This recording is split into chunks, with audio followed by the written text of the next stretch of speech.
Hey, what's up? My name is Dave, and as you know, I interpret everything. This time I'm going to be interpreting Visher, a 2024 horror thriller film written and directed by Isaac Rodriguez, following an internet scammer as he slowly and systematically hacks into a young woman's bank account, home computer system, security system, and even cell phone through the use of viruses that hijack and allow him to remote view everything going on around her. But when he starts to obsess over this woman and fantasize being with her, he begins to grow a sense of protection towards her. So when he begins to see some kind of entity lurking inside her house, he does what he can to help her survive this reign of terror. Before you ask, yes, this is a significantly low budget film. There's no way to get around it. You see a grand total of 2 or maybe 3 actors throughout the entire movie, and almost every single shot is from a stationary camera, like it's propped on a tripod. While that does make sense for a security system that's set up inside a house, I could have used different angles while it focused on our hero, anti-hero, whatever you call him, because 95% of the time it is consistently facing him from a semi-profile angle in a dark, nondescript room while he spies on this woman. Now, if you are not a big fan of low-budget films that sometimes have to get a little bit creative to tell their story, this film's not going to be for you. I'll just get that right out of the way, but I do want to at least give it props for some of the choices that it made here. When it comes down to a movie focusing on an internet scammer as a main character, a protagonist, I immediately come to the conclusion that that has to be a decision that can either be seen as very good or extremely bad. It's risky. Scammers aren't just considered bad people, they're considered scum because they often ruin people's lives and they know it.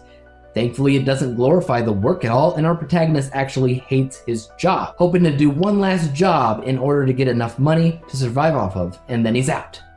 It just turns out that this last job isn't exactly what he was expecting.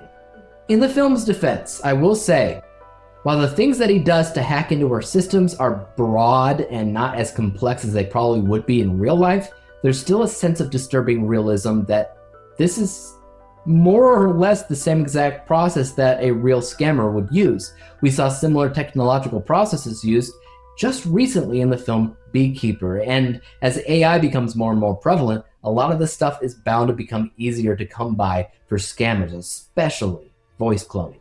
Several years ago, somebody tried to scam my wife's grandma by claiming that they were my wife. And her grandma couldn't even tell the difference, which alone is terrifying. These things happen, especially against the elderly, but it can happen to anybody. But past the actual act of hacking into this person's personal computer and security system, Visher takes a direction that I didn't exactly love, and it dove deep into the supernatural, as our protagonist quickly discovers this demonic entity, or whatever it is that's stalking her in the house.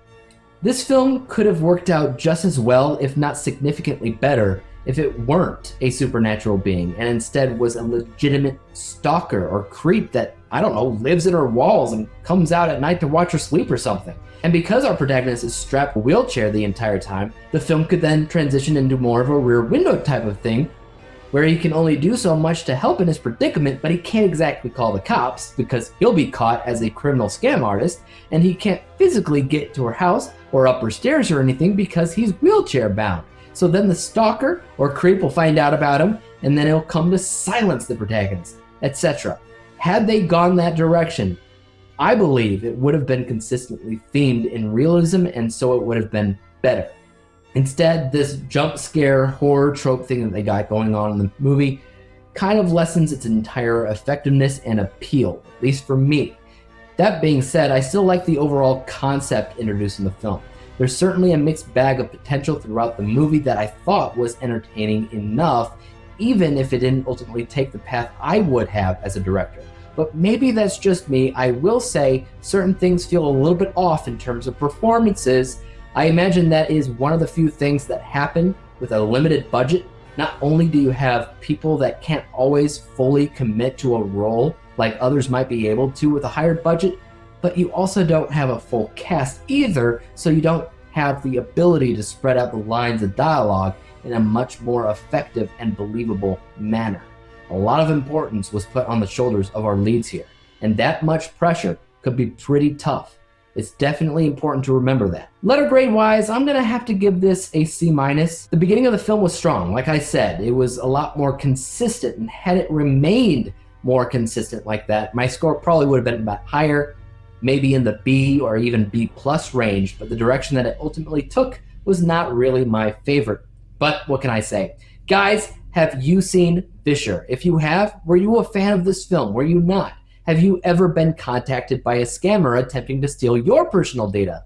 How did you deal with it? Let me know in the comment section down below, and as for YouTube, you guys know what to do. Hit the like, subscribe button, and bell to be notified when I come out with my next review, whatever and whenever that may be. But until then, peace out.